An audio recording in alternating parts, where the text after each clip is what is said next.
বিচুলি তেমন পুষ্টি নেই, তারপরেও বিচুলি খাওয়াতে হবে গরুর।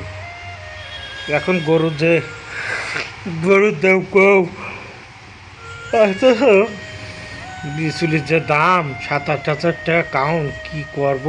গরুগুলো ঘাস না খাওয়ালে খাদ্য খরচ বেশি, গরুর দাম কম। এই 7-8 হাজার টাকা গরু খাই পালা যায়।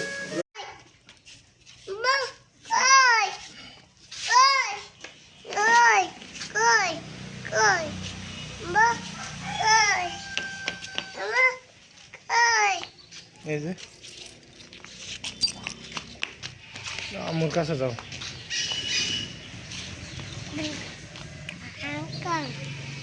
অহনার পোশাক কিনতে যেতে হবে, শীতের পোশাক।